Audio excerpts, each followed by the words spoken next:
இடத்தில் அனைத்தையும் பார்க்கலாம். தொலைபேசியை பார்த்து தொலைதூரம் பயணிக்கலாம்.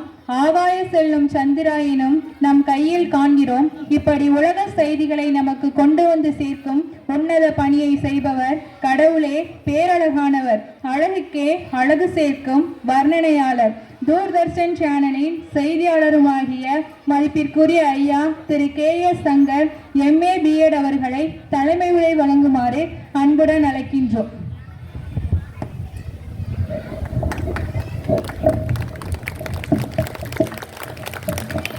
பேரன்புக்கும் பெரும் மரியாதைக்கும் உரிய என்னுடைய அன்பு சகோதரர், ஆருயிர் நண்பர், இந்த பள்ளியினுடைய தாளாளர் திரு சையத் நாசர் அவர்களே, இந்த நிகழ்வுக்கு சிறப்பு விருந்தினராக வருகை தந்திருக்கக்கூடிய அகில இந்திய விளையாட்டு பயிற்சி நிறுவனத்தினுடைய பயிற்சியாளர், அகில இந்திய அளவில் பல திறமைமிகு விளையாட்டுக்களை எல்லாம் விளையாடி தற்பொழுது தன்னை பல பள்ளிகளில் மாணவர்களை விளையாட்டு ரீதியாக உடற்பயிற்சியின் மூலமாக அவர்களை நன்கு தயார்படுத்தி இந்த தேசத்திற்கான ஒரு மிகப்பெரிய தொண்டை ஆற்றி வரக்கூடிய என்னுடைய அன்பு சகோதரர் திரு டி மார்க்ஸ் அவர்களே, வரவேற்புரை ஆற்றி அமர்ந்திருக்கக்கூடிய சகோதரி யோகமாயா ஆசிரியை, தலைமை ஆசிரியர் அவர்களே, விழாவிற்கு வருகை தந்திருக்கக்கூடிய பெற்றோர்களே, மாணவ செல்வங்களே, உங்களுக்கு இந்த சிறப்பு மிகுந்த நிகழ்வில் ஆரம்பத்திலேயே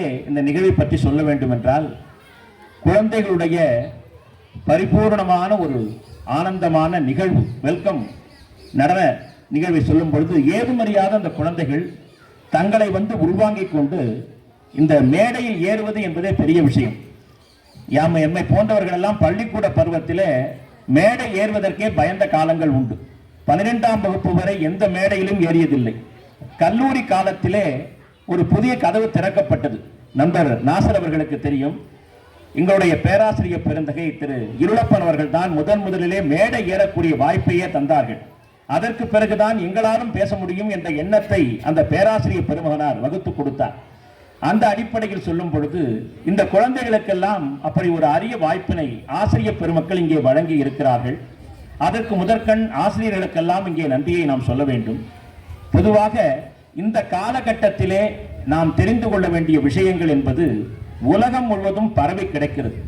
ஆதி காலத்தில் தொட்டு சில பல காலங்கள் தொடர்ந்து வரக்கூடிய சமயத்தில் எல்லாம் ஒரு விஷயத்தை நாம் உள்வாங்கிக் கொள்ள வேண்டும் என்றாலே அதற்கு பன்னெடும் காலம் பன்னெடும் முயற்சியை எடுக்க வேண்டிய சூழல் ஏற்பட்டது. எங்க காலத்துலலாம் 90களில் பார்த்தீங்கன்னா மாணவர்களுக்கு அவங்களுடைய பெற்றோர்களுக்கெல்லாம் தெரிஞ்சிருக்கும், ஒரு 10ஆம் வகுப்பு தேர்வு வரப்போகுது, தேர்வு முடிவு வரப்போகுதுன்னா நாங்கள் அந்த பத்திரிகை எங்க வருதோ அதை நோக்கி ஓடுவோம். இப்பெல்லாம் அப்படி இல்லை. உட்கார்ந்து நம்ம கையில் இருக்கக்கூடிய செல்லுலேயே நம்ம எல்லாத்தையும் தெரிஞ்சுக்கிறோம். கூகுள்னு சொல்லக்கூடிய விஷயம் நமக்கு எல்லாத்தையுமே கற்றுக் கொடுக்குது. அப்போ இவ்வளவு சிறப்பு மிகுந்த விஷயங்கள் நம்மிடம் இருந்தும் நாம் இந்த உலகத்திற்கு என்ன செய்திருக்கிறோம்? அமெரிக்க அதிபராக முன்னாள் அதிபராக விளங்கிய ஜான் எஃப் கென்னடி சொல்லுவார், எனக்கு இந்த நாடு என்ன செய்தது என்பதை விட இந்த நாட்டுக்கு நான் என்ன செய்தேன் என்று நினைத்து பாருங்கள், அதுவே நம்மை அடுத்த நிலைக்கு கொண்டு வரும் என்று. எத்தனையோ இந்த தேசத்தினுடைய மிகப்பெரிய போராளிகளை எல்லாம், சுதந்திர போராட்ட தியாகிகளை எல்லாம் நாம் பார்த்திருக்கிறோம். அதிலே நமது நிகழ்காலத்திலே நம்மோடு இருந்தவர், எளிமையாக தன்னுடைய வாழ்வை துவங்கியவர், தன்னுடைய விஞ்ஞான பலத்தால் ஏவுகணை மனிதராக போற்றப்பட்டவர், மறைந்தாலும் இன்றும் நம்மிடையே வாழ்ந்து கொண்டிருக்கக்கூடியவர், இந்த தேசத்தினுடைய குடியரசுத் தலைவராக விளங்கிய ஐயா மேதகு டாக்டர் அப்துல் கலாம் அவர்களுடைய வாழ்வியல் ஒவ்வொன்றும் இக்கால இளைஞர்களுக்கெல்லாம் ஒரு பொற்கால வாழ்வை கற்றுத்தரக்கூடிய மிகப்பெரிய பாடம் என்றுதான் சொல்ல வேண்டும். கலாம் ஐயா அவர்களுடைய வாழ்வியல் நமக்கு என்ன கற்றுக் கொடுத்திருக்கிறது என்று பார்க்கும் பொழுது, அக்னி சிறகுகள் புத்தகத்திலே ஐயா அவர்களே சொல்லுகிறார்கள், பள்ளி பருவத்திலே மாணவர்களோடு மாணவர்களாக விளங்கிய காலத்தில் எப்படி ஒரு பறவை பறக்கிறது என்பதை தெரிந்து கொள்ள வேண்டும். அந்த பள்ளியுடைய ஆசிரியர் பயிற்றுவிக்கிறார். ஒரு பறவை இப்படியெல்லாம் பறக்கிறது என்று சொன்ன பொழுது, புரிகிறதா என்ற பொழுது எல்லோரும் தலை அசைத்தார்கள், நமது கலாம் ஐயா அவர்களை தவிர. கலாம் ஐயா அவர்களை எழுப்பி, உனக்கு புரிகிறதா, இந்த பறவை எப்படி பறக்கிறது என்பதை உன்னால் உணர்ந்து கொள்ள முடிகிறதா என்ற பொழுது கலாம் ஐயா அவர்கள் துணிச்சலாக எழுந்து மறுத்தார்கள். எனக்கு அது எப்படி என்று நீங்கள் பயிற்றுவித்தாலும் கூட நடைமுறையில் அதை நான் காண வேண்டும் என்று சொன்ன பொழுது அவருடைய ஆசிரியராக விளங்கிய திரு சுப்பிரமணிய ஐயர் அவர்கள் அந்த மாணவர்கள் எல்லாம் அழைத்துக் கொண்டு ராமேஸ்வரம் கடற்கரை பகுதியிலே நின்று கொண்டு ஒரு பறவை எப்படி பறக்கிறது, இந்த காற்றிலே வானத்திலே எப்படியெல்லாம் அது சிறகுகளை ஒரு விசேஷமாக அடித்து பறக்கிறது என்பதை நடைமுறையாக உணர்த்தினார்கள். அதை பார்த்தவுடன் தான் நம்முடைய கலாம் ஐயா அவர்களுக்கு தோன்றியது, வான்வெளியிலே நாம் சாதிக்க வேண்டியது அவசியம் என்ற ஒரு சிந்தனை துளி, சிந்தனை நெருப்பு அந்த ஒரு நிகழ்வில் இருந்து புறப்பட்டதாக மேதகு அப்துல் கலாம் ஐயா குறிப்பிடுகிறார்கள். எத்தனையோ சாதனைகளை செய்தார். இன்றைய மாணவர்கள் தெரிந்து கொள்ள வேண்டிய விஷயம் ஒன்றுதான், அவர் ஒவ்வொரு நிலையாக உயர்ந்தார். அப்படி திருச்சி கல்லூரியிலே அவர் பயின்று கொண்டிருந்த காலத்தில் தன்னுடைய முக்கியமான ஒரு விசேஷத்திற்காக ராமேஸ்வரம் செல்ல வேண்டிய சூழல் ஏற்பட்ட பொழுது அதற்கான பணம் அவரிடத்திலே இல்லை. தான் மிகவும் மதித்த நேசித்த ஒரு புத்தகத்தை அடமானம் வைத்துவிட்டு அதில் கிடைத்த ஒரு பணத்தை எடுத்துக்கொண்டு ராமேஸ்வரம் செல்கிறார்கள். தன்னுடைய தங்கையை பார்த்துவிட்டு தன்னுடைய சகோதரியை பார்த்துவிட்டு மீண்டும் திரும்பும் பொழுது அந்த புத்தக கடைக்காரர் அந்த பணத்தையும் திருப்பி கொடுத்து அவருடைய படிக்கக்கூடிய நேர்த்தியை உத்தியை பாராட்டி வழங்கினார். இதையும் அவர் பதிவு செய்திருக்கிறார். எதற்கு சொல்லுகிறேன், ஒரு காலகட்டத்திலே அப்துல் கலாம் அவருடைய வாழ்க்கை வரலாறு எல்லாம் இக்காலத்திலே நாம் எல்லோரும் பின்பற்றக்கூடிய வாழ்க்கை வழிமுறைகளாகவே இருக்கிறது. கலாம் ஐயா அவர்கள் முதலிலே ஒரு மிகப்பெரிய ஏவுகணையை சோதனையாக நடத்தி பார்க்கிறார். அந்த ஏவுகணை சோதனை நடத்தப்பட்ட பொழுது முதல் சோதனை தோல்வியிலே முடிந்தது. பத்திரிகைகள் எல்லாம் எழுதின, கடுமையாக அவரை விமர்சனம் செய்து இந்தியாவால் சாதிக்க முடியாது, இந்திய விஞ்ஞானிகள் சாதிக்க முடியுமா என்றெல்லாம் கேள்வி எழுப்பிய பொழுது கலாம் ஐயா அவர்கள் சொன்ன வார்த்தையை கவனிக்க வேண்டும். அந்த முதல் சோதனை சோதனையாகவே மாறி வேதனையில் முடிந்த பொழுது கூட அப்பொழுது அந்த விண்வெளித்துறையினுடைய தலைவராக விளங்கிய திரு விக்ரம் சாராபாய் அவர்கள் கலாம் அவர்களிடத்திலே சொன்னாராம், நீங்கள் பத்திரிகையாளரை சந்திக்க வேண்டாம், தலைவர் என்ற முறையிலே நான் சந்திக்கிறேன் என்று சொல்லி அந்த பத்திரிகையாளர் சந்திப்பை தான் ஏற்று நடத்தி அந்த தோல்விக்கான பொறுப்பை விக்ரம் சாராபாய் அவர்கள் ஏற்றுக்கொண்டார்கள். கலாம் அவர்கள் மனம் முடிந்து போனார்.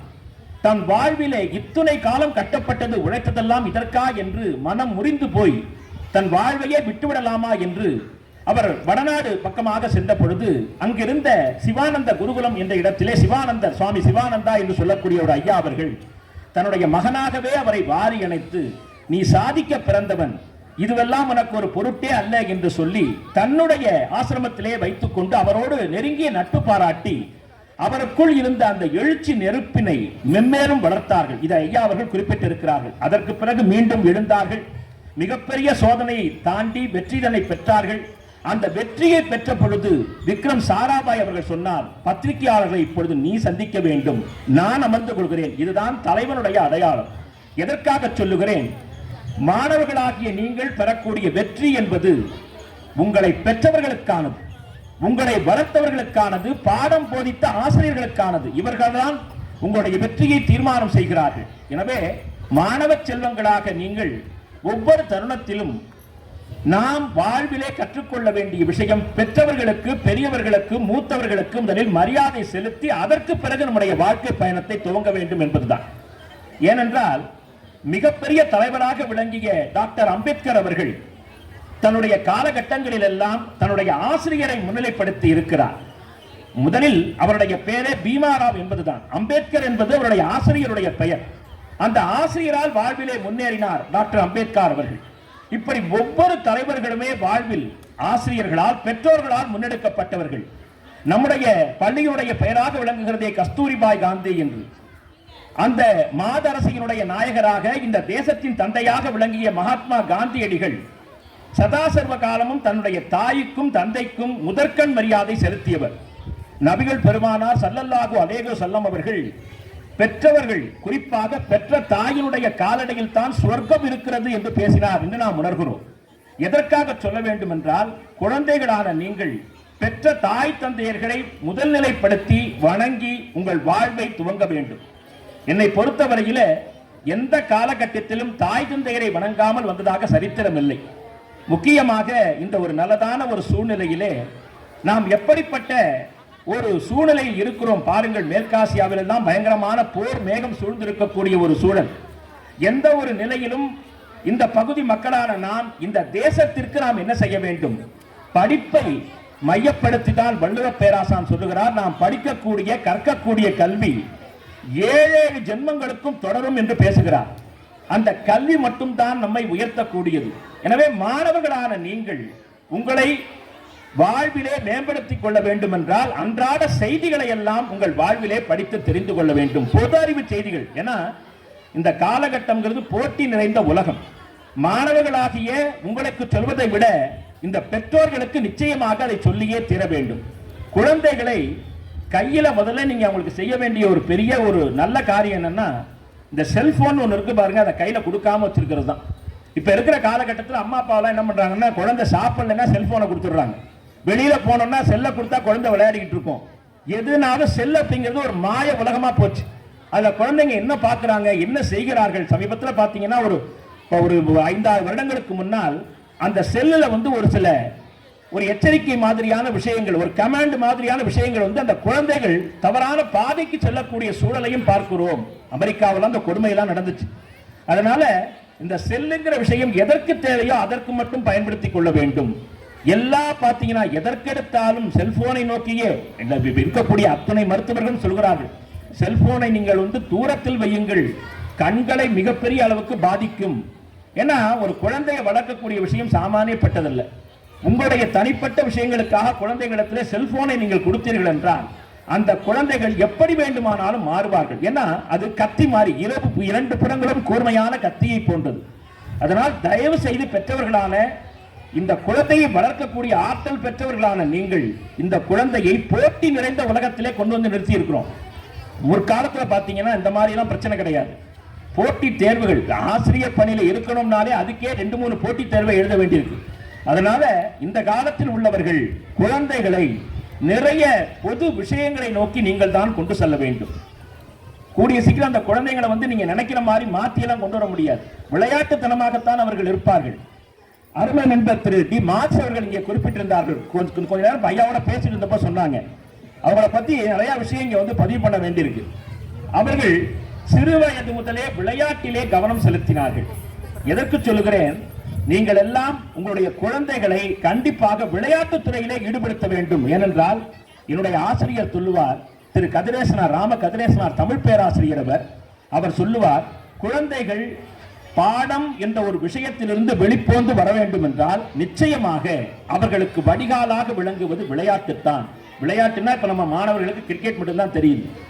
மற்றைய விளையாட்டை நோக்கி அவர்கள் செல்ல வேண்டும். ஐயா அவர்கள் கால்பந்து விளையாட்டிலே தன்னிகர் இல்லாத வீரராக விளங்கிக் கொண்டிருக்கிறார். 22 மாணவர்களை தன்னகத்தே வைத்துக் கொண்டு ஒரு இல்லத்துல அவர்களுக்கு எந்த விதமான கட்டணமும் இன்றி அந்த குழந்தைகளை வாழ்வித்து விளையாட்டுத் துறையிலே பயிற்றுவித்துக் கொண்டிருக்கிறார். அதுல ஒரு பையன் இன்கம் டாக்ஸ்ல பெரிய பொறுப்புல வந்துட்டார், அரவிந்தன் சொல்லக்கூடிய பையன்.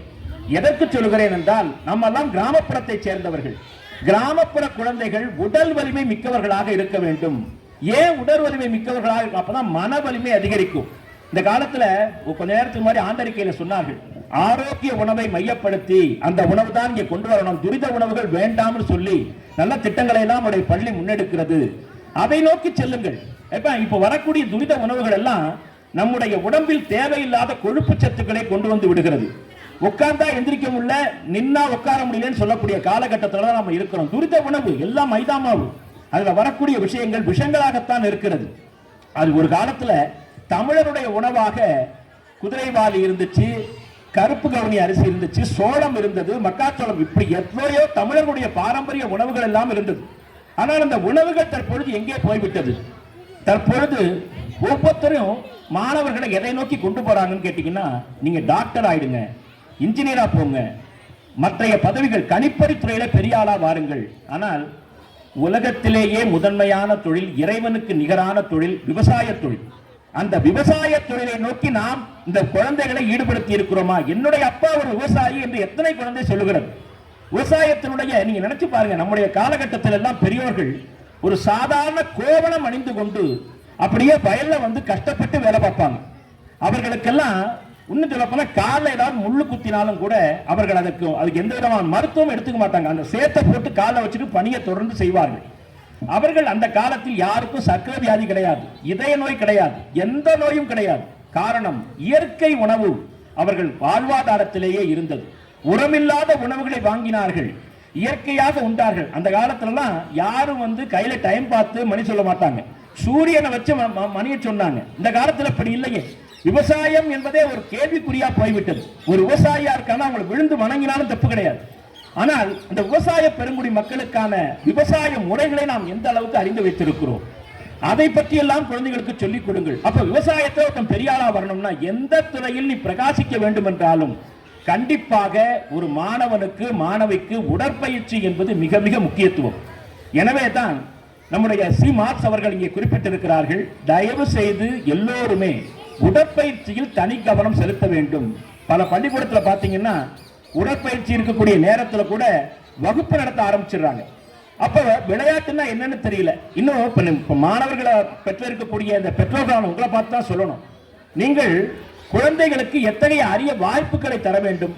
இப்ப பாருங்க, பிரக்ஞானந்தா பத்தி சொல்றோம், அவருடைய தங்கையை பற்றி பேசுகிறோம், குகேஷ் அவர்களை பற்றி சொல்லுகிறோம். எத்தனையோ மிகப்பெரிய விளையாட்டு வீரர்கள் எல்லாம் அரசாங்க பணியிலே அமர்ந்திருக்கிறார்கள். எப்படி கிடைக்குது? படிப்பை விட விளையாட்டு என்பது மாணவனை உடல் அளவில் மனத்தின் அளவில் அவனை வலிமைப்படுத்தக்கூடியது. எதையும் பேஸ் பண்ணிடுவான். சின்ன சின்ன குழந்தைகளுக்கெல்லாம் பக்கத்துல போய் ஒரு கடையில போய் ஒரு சாதாரண பொருளை வாங்கிட்டு வரணும், அம்மாவோட துணை வேண்டியிருக்கு, அப்பாவோட துணை வேண்டியிருக்கு. அப்படி இருந்தால் தங்கள் வாழ்க்கையை எப்படி அவர்கள் வழிநடத்திக் கொள்வார்கள்? இயற்கையான ஒரு திடீர் ஒரு பேரிடர் வருதுன்னா நாம் எப்படி தம்மை தற்காத்துக் கொள்ள முடியும்? அதை பற்றிய விஷயங்களை எல்லாம் பெற்றோர்களான நீங்கள் தான் குழந்தைகளுக்கு சொல்லித்தர வேண்டும். இந்த காலத்தில் ஒவ்வொரு நிலையிலும் எதிர்பார்ப்புகள் எக்கச்சக்கமாக இருக்கிறது. எல்லோரும் மருத்துவராகணும், எல்லோரும் இன்ஜினியர் ஆகணும் அப்படிங்கிறத விட உங்களுடைய கனவை சற்று மாற்றுங்கள். அப்துல் கலாம் ஐயா அவர்கள் குறிப்பிட்டார்களே, உனக்கு தூங்கும் போது வரக்கூடியது கனவல்ல, உன்னை தூங்க விடாமல் செய்வதுதான் கனவு என்று. நாசா கலாம் அவர்களை அழைத்தது, எடைக்கு எடை பணம் தருகிறோம், உங்கள் காலகட்டம் வரை மிக பெரும் செல்வந்தனாகவே விளங்குகிறாம் என்று சொன்ன பொழுது கூட நம்முடைய ஐயா கலாம் அவர்கள் சொன்னார்கள், எனக்கு என் தேசம், என்னுடைய தேசம் பெரிது, என் தேச மக்கள் பெரியவர்கள், நான் கொண்ட பாரம்பரியம் பெரிது என்று சொல்லி அதனை புறக்கணித்து விட்டு வந்தார்கள். மேதகு அப்துல் கலாம் ஐயா அவர்கள் குடியரசுத் தலைவராக விளங்கிய காலகட்டத்திலே அவருடைய குடும்பத்தினர்கள் எல்லாம் டெல்லியை சுற்றி பார்க்கறதுக்காக வராங்க. அப்படி வரும்பொழுது அந்த அரசாங்கத்தினுடைய நிலைப்படி யார் வந்தாலும் அரசாங்கத்தினுடைய செலவிலேயே சுற்றி பார்க்கலாம்னு ஒரு விதி இருந்துச்சு. ஆனால் தன்னுடைய உதவியாளரை அழைத்த ஐயா கலாம் அவர்கள், இவர்கள் செலவு பண்ணக்கூடிய கணக்கு விவரங்கள் எனக்கு கொடுக்கப்பட வேண்டும். அவர்கள் ஒரு 10 நாட்கள் இருந்தார்கள். 3,65,510 ரூபாய் ஆச்சுன்னு சொல்லி ஐயாவிடத்திலே செலவினங்களுக்கான பட்டியல் தரப்பட்டது. நம்முடைய டாக்டர் கலாம் ஐயா அவர்கள் அரசாங்க பணத்தில் இருந்தல்ல, தன்னுடைய சொந்த பணத்தில் இருந்து அந்த பணத்தை அரசாங்கத்திற்கு செலுத்தினார் என்று அவருடைய வரலாறு சொல்லுகிறது. அவரிடத்திலே ஓட்டுநராக விளங்கிய ஒருவர், சாதாரண ஒரு கார் ஓட்டுநராக டிரைவராக இருந்த ஒருவரை, அவரை மனதை மேம்படுத்தி அவரை ஆற்றுப்படுத்தி 3 டிகிரி, அதாவது 3 பட்டப்படிப்புகளை முடித்தவராக வைத்த பெருமை கலாம் ஐயா அவர்களை சாரும். தன்னை சார்ந்தவர்களையும் மேம்படுத்தக்கூடிய ஒரு சூழலே கலாம் ஐயா அவர்கள் விளங்கினார்கள். கடைசி வரை வாழ்க்கையில திருமணத்தை பார்க்கல, எந்த ஒரு சுகமும் ஐயா அவர்களிடத்திலே கிடையாது. இன்றும் அவர்களை நாம் நினைத்துக் கொண்டிருக்கிறோம். இந்த தேசத்தினுடைய ஒரு மிகப்பெரிய சக்தியாக, எழுச்சியாக கலாம் ஐயா அவர்கள் விளங்குகிறார்கள் என்றால் அவர் சொன்ன வாசகம், ராமேஸ்வரத்திலே அவர் கற்ற கல்வி, அவரை உருவாக்கியது ஆசிரியர்கள். திருச்சியில் இருந்த அவர் பிஷபீபர் கல்லூரியில் படித்த பொழுது அங்கிருந்த பேராசிரியர்கள் எல்லாம் அவர்களை வளர்த்தெடுத்தார்கள். இன்னும் அவர் கலாம் ஐயா அவர்கள் சொல்லுவார், என்னுடைய தமக்கை தன் கரத்தில் இருந்த வளையலை கொடுத்து என்னை படிக்க வைத்தார்கள். எதற்கு சொல்லுகிறோம்? எளிமையான மனிதர் வலிமையான தேசத்தை உருவாக்கி காண்பித்தார். அற்புதமான நம்முடைய கிராமத்தை சேர்ந்த பெரியவர்கள் எல்லாம் தெரிஞ்சுக்கணும், உலகத்தில் எங்க வேணாலும் யுத்தம் நடக்கும். இந்த தேசத்திற்குள்ள எந்த ஒரு தேசமும் வெளி தேசம் யுத்தத்தை கொண்டு நிறுத்த முடியாது. உலகத்தினுடைய 4வது வல்லமை மிகுந்த அணுவாயுத படை, அணுவாயுத நாடாக நம்முடைய தேசம் திகழ்ந்து கொண்டிருக்கிறது என்றால், இந்தியாவை பார்த்து உலக தேசங்கள் கையெடுத்து வணங்குகிறது என்றால் அதற்கு ஒரே காரணம் டாக்டர் அப்துல் கலாம் ஐயா அவர்கள் கண்டுபிடித்த அக்னி 5 என்று சொல்லக்கூடிய ஏவுகணை. அந்த ஒரு ஏவுகணை போதும் உலகத்தின் எந்த நாட்டையும் நடுநடுங்க வைக்கலாம். கண்டுபிடித்தவர் கலாம் ஐயா. அப்படிப்பட்ட ஒரு கலாம் அவர்களைப் போல உங்களுடைய குழந்தைகளை கொண்டு வர வேண்டும் என்றால் நீங்கள் செய்ய வேண்டியதெல்லாம், கண்டிப்பாக அந்த குழந்தைகளை, ஆசிரியர்கள் எல்லாம் காலையில உட்கார்ந்து கஷ்டப்பட்டு பாடத்தை எல்லாம் படிச்சு அவங்களுக்கு சொல்லிக் கொடுக்குறாங்கன்னா, இன்று காலையில் என்ன பாடம் நடத்தினார்கள், குழந்தைகளை கூப்பிட்டு பக்கத்துல உட்காருங்க. இந்த காலத்துல பேசுறதே அரிதாரு. குழந்தைகளை நீங்க குழந்தைகளுக்கு டிவி பார்த்தீங்கன்னா அவங்க செல்ல பார்க்க ஆரம்பிச்சிருவாங்க. அதனால குழந்தைகளோட நேரத்தை செலவிடுங்கள். நீங்க என்ன ஒரு மிகப்பெரிய பணியில் வேண்டுமானாலும் இருங்கள், தயவு செய்து குழந்தைகளோட நேரத்தை செலவழிங்கள். குழந்தைகளுக்கு நிறைய பாடத்தை விஷயத்தை கற்றுக் கொடுங்கள். இப்போ எனக்கு நான் ஆதி காலத்துல சைக்கிள் ஓட்ட தெரிஞ்ச காலத்துல எனக்கு டபுள்ஸ் அடிக்க தெரியாது. என்னுடைய அம்மாவும் ஆசிரியர் தான். அப்ப அவங்க என்ன பண்ணாங்க, நீ ஏன்பா பயப்படுற, நான் உட்கார்றேன் பின்னாடி சைக்கிள்ல உட்கார, நீ என்ன வந்து அழைச்சிட்டு போன்னு சொல்லி எனக்குள்ள அந்த ஒரு முடியுங்கிற ஒரு தன்னம்பிக்கையை கொண்டு வந்தாங்க. அப்ப சைக்கிளை உட்கார்ந்து பேலன்ஸ் பண்ண முடியாம இருந்தப்ப உன்னால முடியும்பா நீ போ என்று சொன்ன பொழுது முதலாக என் தாயை உட்கார வச்சு தான் நான் சைக்கிள் அழைச்சிட்டு போனேன். அப்ப அந்த ஒரு ஊட்டத்தை ஒரு உற்சாகத்தை என்னுடைய தாய் ஏற்படுத்தினார்கள். அதுபோல முதலில் வாசிக்கக்கூடிய பழக்கம், இந்த வாசிப்பு பழக்கம் என்பது என்னுடைய தாய் ஆசிரியராக இருந்த ராஜேஸ்வரி அம்மையார் வந்து எனக்கு ஊட்டிய ஒரு பழக்கம் தான். அவர்கள் உட்கார்ந்து இருப்பாங்க, பேப்பர் கரெக்ஷன் பண்ணிட்டு இருப்பாங்க. நான் கோரி விளையாடிட்டு இருக்கும்போது கூப்பிட்டு இன்னைக்கு என்னப்பா செய்தி வந்திருக்கு படிச்சு சொல்லும்பாங்க. நான் எனக்கு தெரிஞ்சதை வாசிச்சு காமிப்பேன். அவங்க தெரியாத மாதிரி கேட்பாங்க, அதுல என்ன கதை போட்டுருக்கு படிச்சு சொல்லு. அவங்களுக்கா தெரியாது? நமக்குள் இருக்கக்கூடிய வாசிக்கக்கூடிய திறனை வெளிக்கொண்டு வந்தார் என்னுடைய தாய். எதற்கு சொல்லுகிறேன், இங்கே இருக்கக்கூடிய ஒவ்வொரு பெற்றோரும் என்னுடைய தாயார் நினைச்சு சொல்றேன், உங்களுடைய குழந்தைகள் வாழ்வில் மேம்பட்டு வர வேண்டும் என்றால் அது உங்கள் கரங்களில் தான் இருக்கிறது. ஏனென்றால் வாழ்விலே பெரியோர்கள் சொல்லுகிறார்கள், முதல் ஆசிரியர் பெற்றோர்கள் தான். ஒரு குழந்தைக்கு முதல் ஆசான் பெற்றோர்கள், இரண்டாவது பெற்றோர் ஆசிரியர்கள் என்று சொல்லப்பட்டிருக்கிறது. ரெண்டு பக்கமும் ரெண்டு கை சேர்ந்து தட்டும் போதுதான் ஒலி வருகிறது. அதுபோல வீட்டில் இருக்கக்கூடிய குழந்தைகளை செம்மைப்படுத்த வேண்டியது பெற்றோர்களான உங்கள் கடமை என்றால், பள்ளிக்கூடத்தில் வரக்கூடிய குழந்தைகளை சான்றோனாக மாற்றுவது ஆசிரியர்களுடைய கடமை. அற்புதமான பள்ளி. இங்க இருக்கக்கூடிய என்னுடைய ஆரோக்கிய நண்பர் சையத் நாசர் அவர்களுடைய காலகட்டத்தில் நாங்கள் படித்தோம் அப்படின்னு சொல்லும் பொழுது, ஏன் இன்னி வரைக்கும் அவரால் பள்ளிக்கூடத்தை ரன் பண்ண முடியுதுன்னா, கல்லூரி காலத்துல எப்படி வேணா இருக்கலாம்னு ஒரு சூழல் இருந்துச்சு. ஆனால் எங்களோடு சேர்ந்த ஒரு 5 நண்பர்கள் இருந்தோம். அவர்கள் என்ன செய்வார்கள், நாங்கெல்லாம் என்ன பண்ணுவோம்னா, ஒரு பாடத்தை காலையில் நடத்தி முடிச்சிட்டாங்கன்னா யாரும் ஒரு கல்லூரியை வந்து பள்ளிக்கூடமா தான் நாங்கெல்லாம் பார்த்தோம். ஒரு பேராசிரியர் தன்னுடைய வகுப்பை முடிச்சுட்டு போயிட்டார் அப்படின்னா ஒரு பாடத்தை பத்தி டிஸ்கஷன்ல உட்காருவோம். அவர் ஒரு கருத்து சொல்லுவார், நான் ஒரு கருத்து சொல்லி 3-4 பேர்கள் புதுமையான கருத்து என்ன இருக்கு, அதெல்லாம் படித்த நோட்ல இருக்குதா என்று நாங்கள் எல்லாம் உட்கார்ந்து விரிவாக ஆலோசனை நடத்துவோம். இன்னைக்கு தேர்வு வரப்போகுதுன்னா முதல் நாள் இரவே நாங்கள் எல்லாம் வந்து படித்த பாடங்கள், அப்பெல்லாம் பொறாம கிடையாது, எந்த விதமான போட்டி பொறாம கிடையாது. நீங்க என்ன படிச்சிருக்கீங்க, உங்களுடைய கருத்து என்ன, நாங்க இப்படி சொல்லி தான் என்னைக்குமே படிக்கிறத விட சொல்லும் பொழுது பல விஷயங்கள் மனதிலே புகுந்துவிடும். நடிகர் திலகம் சிவாஜி கணேசன் அவருடைய வாழ்க்கையில் இந்த இடத்துல குறிப்பிடணும், நேரம் தவறாதவர் அவர். அது மட்டுமல்ல, அவர் எப்படி இப்படிப்பட்ட ஒரு பெரிய பொறுப்புல வந்தார்னா அவருடைய சரித்திரம் சொல்லுகிறது. அவர் மேக்கப் போடும்பொழுது பார்த்தீங்கன்னா இந்த டைலாக், அந்த ஒரு படிக்கக்கூடிய திரைப்பட வசனத்தை கொண்டு வந்து நிறுத்துவாங்களாம். இவர் படிக்க மாட்டார், படிக்க சொல்லி கேட்பார். எப்படி படிக்கிறார்களோ அதை உள்வாங்கித்தான் நடிப்பிலே மிகப்பெரிய இமாலய சாதனையை படைத்தார். அதுபோல் தான் எங்களுடைய மாணவர்கள் சமுதாயம் பார்த்தீங்கன்னா அமைதியா உட்கார்ந்துக்கிட்டு என்ன படிச்சாங்க, நீ என்ன படிச்ச, அவர் என்ன சொல்லுவார், நாங்க ஏற்கனவே படிச்ச விஷயமாக இருந்தாலும் அதை மீண்டும் மீண்டும் கவனத்தில் கொண்டு வந்தோம். அப்ப எழுதும் போது ஞாபகத்துக்கு வரும். இதை உங்கள் குழந்தைகளுக்கு நீங்கள் கற்றுக் கொடுங்கள். அன்புக்குரிய டி மார்க்ஸ் அண்ணன் அவர்கள் குறிப்பிட்டார்கள், தயவு செய்து நம்முடைய சமுதாயத்தை சேர்ந்த எல்லோருமே உங்களுடைய குழந்தைகளை எல்லாம் உடற்பயிற்சியை நோக்கி கொண்டு வர வேண்டிய ஒரு காலகட்டம் இது. என்ன கேட்டீங்கன்னா, இப்ப ஐயா அவர்கள் அடுத்த கல்வியாண்டிலிருந்து நம்முடைய பள்ளியிலேயே சிறப்பாக தன்னுடைய உடற்பயிற்சி வகுப்பினை துவக்க போகிறார். இங்கேயே கூத்தானூர்லயே கேட்டீங்கன்னா அந்த ஒரு மைதானத்தில் சிறப்பாக பயிற்சியை வழங்கி கொண்டிருக்கிறார். அதனால உங்களுடைய குழந்தைகள் வருங்காலத்திலே மிகப்பெரிய சாதனை படைக்கணும்னா அந்த விளையாட்டுங்கிறது மிகப்பெரிய மனதிலே உடலிலே ஒரு வலிமையை ஏற்படுத்தி கொடுக்கும், அறிவிற்கு முதிர்ச்சியை தரும். இயற்கையாகவே இந்த காலத்துல யாரும் ஓடி ஆடி விளையாட முடியல, எல்லாமே செல்லுல போயிடுச்சு. எல்லாமே வீடியோன்னு எல்லா வீடியோல வச்சு கடைசியில போனா ஆடியோவா போயிடுது. அந்த அளவுக்கு நாம் செல்லுக்குள்ளேயே மூழ்கி விட்டோம். எனவேதான் குழந்தைகள் பார்த்தீங்கன்னா ஒரு சாதாரண ஒரு வயசுல பார்த்தீங்கன்னா வயதை விட முதிர்ச்சியாகவே விளங்குகிறார்கள். அறிவின் முதிர்ச்சி இருக்கலாம், ஆனால் வாழ்க்கை என்று வரும்பொழுது எதிர்கொள்ளக்கூடிய பக்குவம், ஒரு வலிமை ஒண்ணும் இல்லை. ஒரு பாம்பு வந்துருச்சுன்னா அத்தனை பேர் எழுந்து ஓடுறோம், அதை எப்படி எதிர்கொள்ள முடியும்?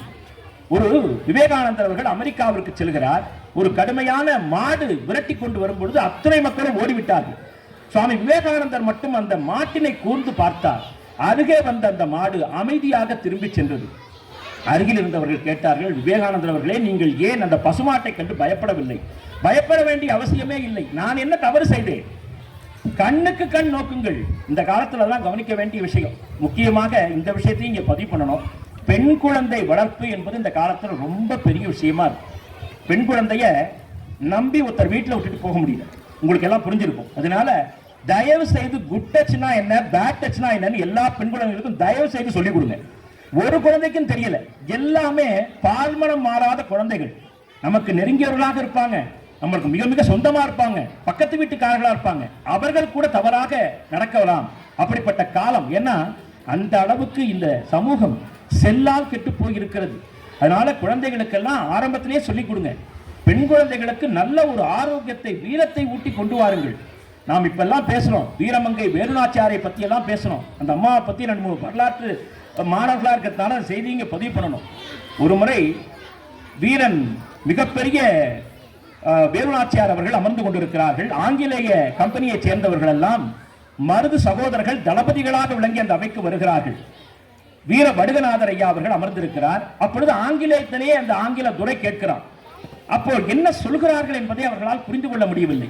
வீரமங்கை வேலுநாச்சியார் அவர்கள் ஆங்கிலேயத்திலேயே பதில் கொடுத்தார்கள். அதை கண்டு அதிர்ந்து போனார்கள் ஆங்கில துறையினர். இந்த நாடு எவ்வளவோ பல பிரச்சனைகளுக்கு போயும் முன்னேறியும் எத்தனையோ சோதனைகளை கடந்தும் வெற்றிகரமாக அடியெடுத்து வைத்திருக்கிறது என்றால் அப்படிப்பட்ட வீரமங்கை வேலுநாச்சியார் போன்ற பெண்களை சார்ந்தான் இந்த தேசம் இயங்கிக் கொண்டிருக்கிறது. இந்த நேரத்தில் இன்னொரு விஷயத்தையும் சொல்லணும். என்னன்னா, ஐபிஎஸ் திரு கலியமூர்த்தி அவர்கள் சொன்ன விஷயத்தை இங்கே பதிவு பண்ணணும். திரு ஐபிஎஸ் கலியமூர்த்தி அவர்கள் துப்பாக்கி சுடக்கூடிய போட்டியிலே மிகப்பெரிய ஆளுமை மிக்கவர். அவர் பணியில் அமர்ந்தவுடன் எத்தனையோ துப்பாக்கி சுடக்கூடிய போட்டியில சென்று நிறைய விருதுகளை வாங்கினார். அப்படி விருதுகளை வாங்கிட்டு வரும்போது அவரை வெல்வதற்கு ஒத்துருமே இல்லை. அப்ப அவருக்கு என்ன தோணுச்சு, நம்மளை யாராலும் வெற்றி கொள்ள முடியாது என்ற ஒரு உணர்வு வந்துவிட்டது. வழக்கம் போல எப்பொழுதும் அவரோடு கடுமையாக போட்டியிடக்கூடியவர் கேரளாவை சேர்ந்த அச்சுதன் நாயர் என்று சொல்லக்கூடிய ஒருவர். அவரும் போட்டிக்கு வரார். வழக்கமா ஒரு 6 ரவுண்டு சுடணும். ஒரு 200-300 மீட்டர்ல அவங்க குறிப்பாத்து சுடணும். அதுல அச்சுதன் நாயர் 4 ரவுண்டு சுடுவார், 5 ரவுண்டு சுடுவார். 6வது ரவுண்டு சுட முடியாது, வயதாகி விட்டது. அப்போ அந்த பாத்தீங்கன்னா எல்லா போட்டியிலையும் ஐயா கலியமூர்த்தி அவர்கள் வென்று கொண்டே வருகிறார். காலம் கடந்து கொண்டிருந்தது. திடீர்னு ஒரு நாள் லக்னோ பயணத்தில் லக்னோவிலே துப்பாக்கி சுடக்கூடிய போட்டி நடக்கிறது.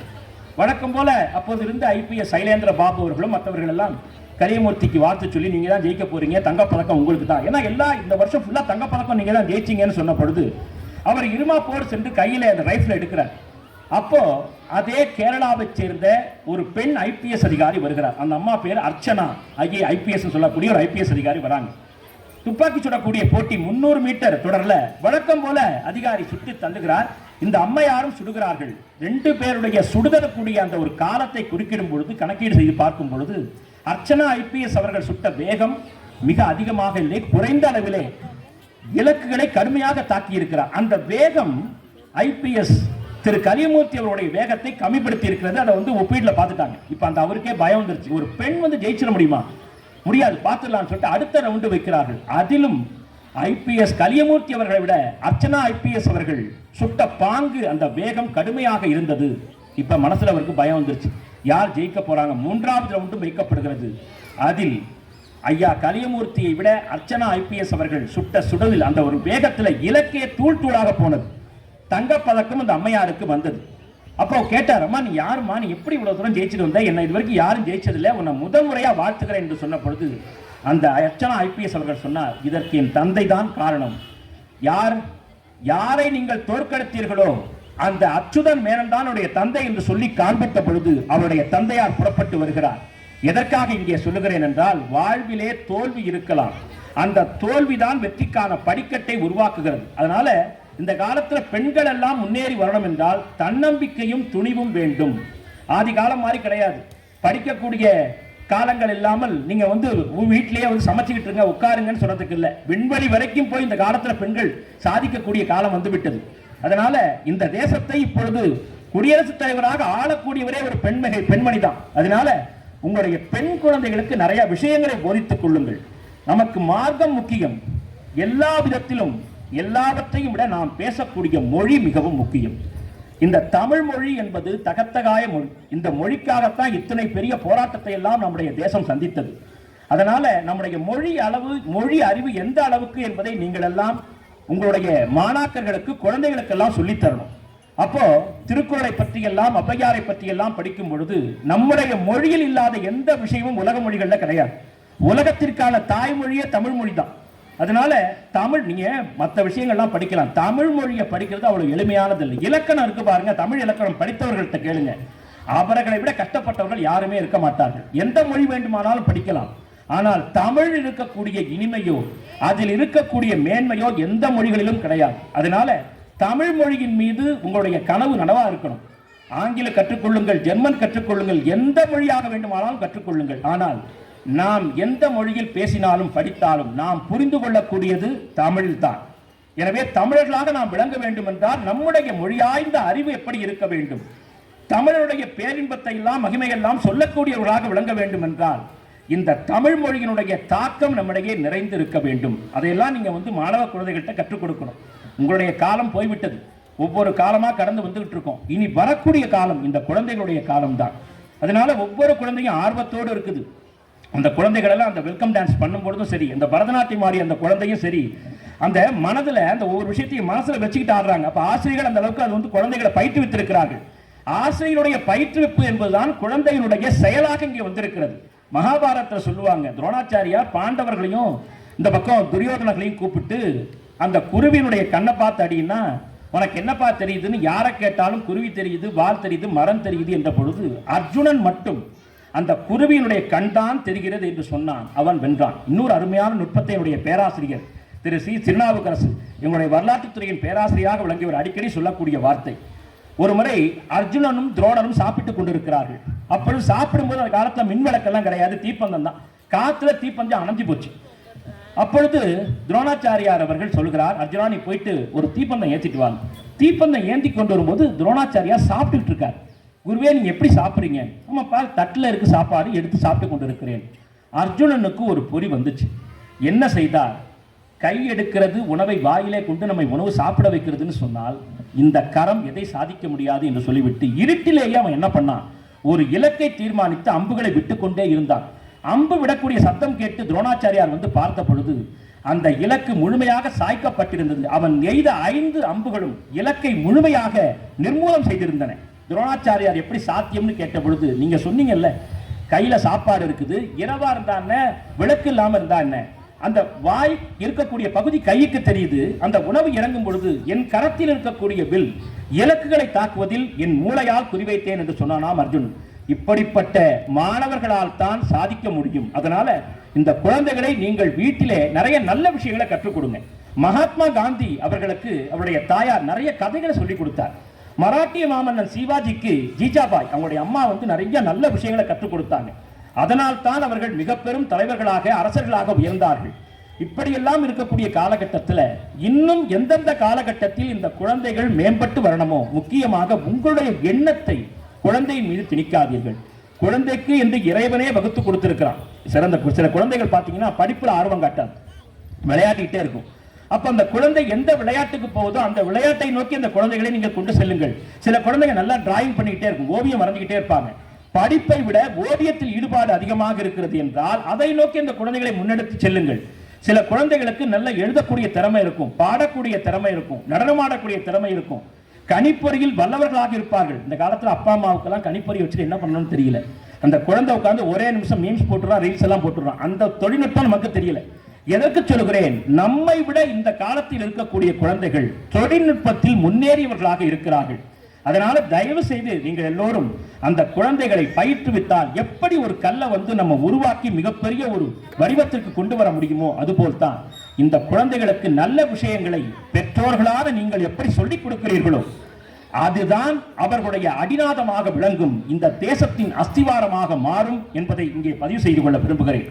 இந்த நல்ல நேரத்தில் இப்படிப்பட்ட ஒரு மிகப்பெரிய பரிசளிப்பு விழாவில் என்னை போன்ற சாமானியர்களையும் கூட்டு வாய்ப்பு வழங்கிய இந்த பள்ளியினுடைய தாளாளர் என்னுடைய அருமை நண்பர் திரு நாசர் அவர்களுக்கு நன்றியை தெரிவித்துக் கொண்டு இங்கே இருக்கக்கூடிய ஒவ்வொரு பெற்றோர்களையும் ஒளிச்சுடர்களாகவே நான் பார்க்கிறேன்.